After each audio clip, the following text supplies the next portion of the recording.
Back here, first things first. You know what, guys? There are certain partnerships in sports that just make sense. In pro sports, Coco Krispies, Tim Salmon, Mike Trout, Paul Coffey, Dijon Thompson, all no-brainer branding opportunities, right?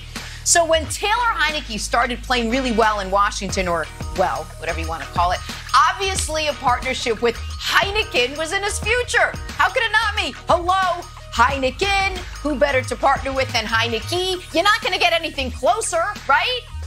Easiest marketing campaign since, like, Julius Peppers or Jerry Rice or Joe Mayo. Don't tap the glass.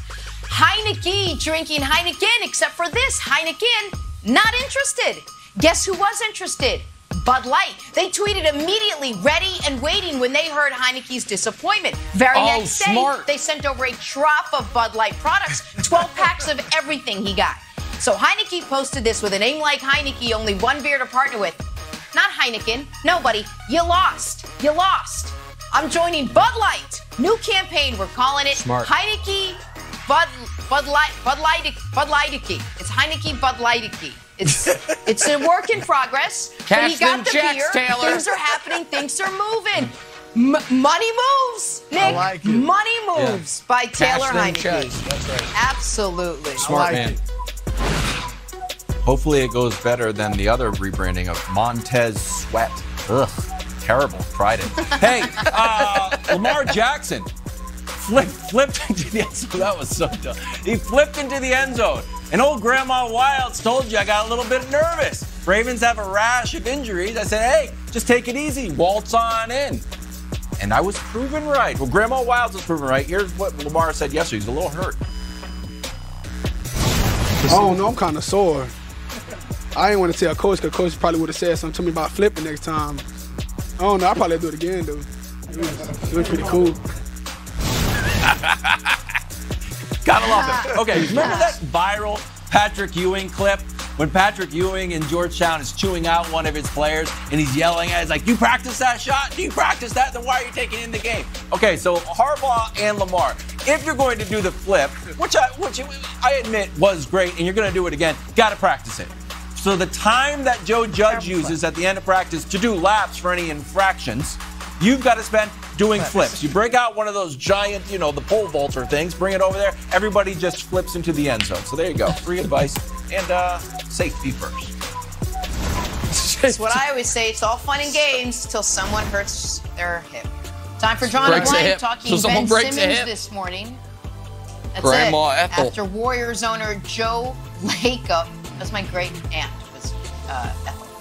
I don't even know what we're talking about. Ben Simmons. Yeah, okay. Warriors owner Joe Lacob was fined $50,000. Why? He made some really interesting comments about Ben Simmons, is what he said. He told the San Francisco Chronicle, in some ways it doesn't really fit what we're doing.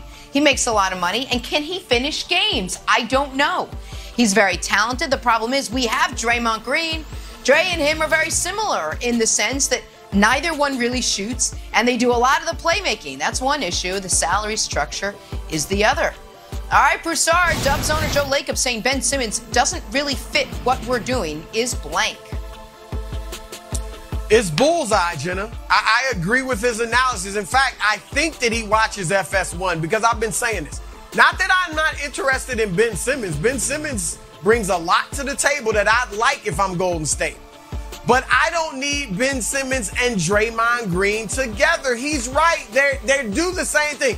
Ben Simmons is a younger, bigger, more athletic version of Draymond Green.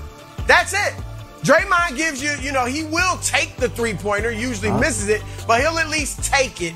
That's the only thing he's really got over Ben on the basketball court. All right, so if I'm Golden State, I want to trade Draymond for Ben Simmons. All right, and look, Draymond, he's been a key part of that franchise's mini dynasty.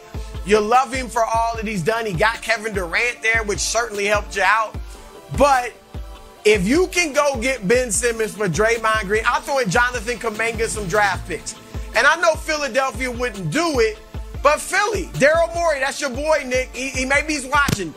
Daryl, you could use Draymond Green. All right, he's a defender. He's a playmaker. More importantly, he's a leader, and he is a winner, and he's somebody that would get in Joel Embiid's rump when you need to and get the big fella playing even better. So I think you could use the inspiration of Draymond Green. But if I'm Golden State, Nick, I don't want Ben and Draymond, two non-shooters, on the floor together in today's NBA. Well, Broussard, you're half right, because Joe Lacob's comments are bull something, but not bullseye. Can't say exactly what they are, but the audience smart enough, they can figure it out. Listen, what Joe Lacob said is not light years ahead. First of all, he insulted another player and got fined for it. Not great. He kind of drive-by insulted one of his own guys. And Draymond Green, excited for Draymond and KD to sit down the next time so Joe Lacob can catch some of the strays Bob Myers caught. Speaking of Bob Myers, I would imagine, reads this and is like, so what do I do here? If the owner is the one deciding who we are and aren't trading, what exactly is my role? And then lastly, I disagree on the merits. I think if you have Steph and Clay plus another guy who can shoot, whether it's Wiggins, Poole, whomever, I think you can have two non-shooters, and it should be noted, the way the Warriors were dominant in 15, 16, and 17 was having the best defense in the NBA. We don't know how good of a defender Clay is going to be after these injuries, but we know if you had Draymond and Ben, it doesn't matter who your other three guys are, you're going to be a great defense. So I actually think basketball-wise it could work. However, and I should have said this earlier, Wilds, a little bit of news on this. Yeah. The Warriors and the Sixers never engaged on a Ben Simmons trade. It was total media creation. No, I'm not joking. You thought I was going to make the clutch joke. Right. I should have told the audience this earlier. Yeah, this is actual news. That was total media creation. The Warriors and the Sixers never engaged on a Ben Simmons trade. So that whole, he wants those Wiggins and Wiseman and the two draft picks, that never happened.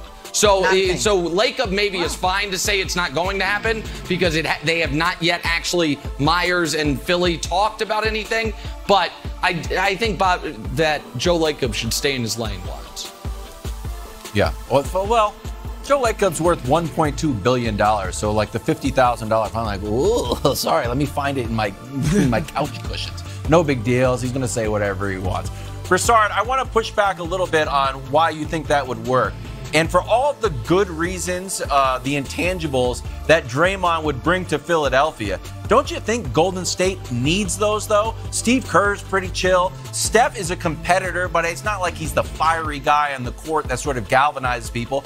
Clay is notoriously chill, and Ben is the odd defensive stalwart who doesn't bring a lot of intensity outside of playing defense. He's not like Patrick Beverley, who played defense, and I'm kind of just in everybody's face. But don't you think that would sort of take too much away from the Warriors, his leadership and his intensity? No, that's why, Wiles, when I said compared them, Draymond and Ben, I said on the court, right? Off the court, you're right. They would miss his inspiration. He's the inspirational leader of that Warriors team, of course. But we know it's gone both ways. There's been positive to it, but there's been negative to it. We saw in the 2016 finals, he gets suspended for a game. We saw him go out on Kevin Durant a few years ago, which played a role in Durant's departure at the very least. And so it's been positive and negative. I think the talent upgrade, the youth upgrade of Simmons would make up for it, Wilds. By the way, it was announced this week, Sixers head coach Doc Rivers still thinks he can convince Ben to stay. Said, quote, "We're not going to give up." So we'll see if Ben is on the move. Talk some Patrick Mahomes and the Chiefs. Coming off a rare loss. You know what happens when the Irish come to Chicago, don't you? They color the river green and they sell out of sunblock. Oh, my goodness. Now imagine how jacked up they're going to get watching Notre Dame take on Wisconsin at Soldier Field. Let's see if the good luck travels. And to top it all off, the best pregame party of the weekend. Wow. It's time to start Saturday strong. This one is intercepted. There was a mess. Welcome back, football fans. We'll see you in the fridge. On a joyous Fansville by Dr. Pepper. By the power vested in me by the city of Fansville, I now pronounce you fan and wife.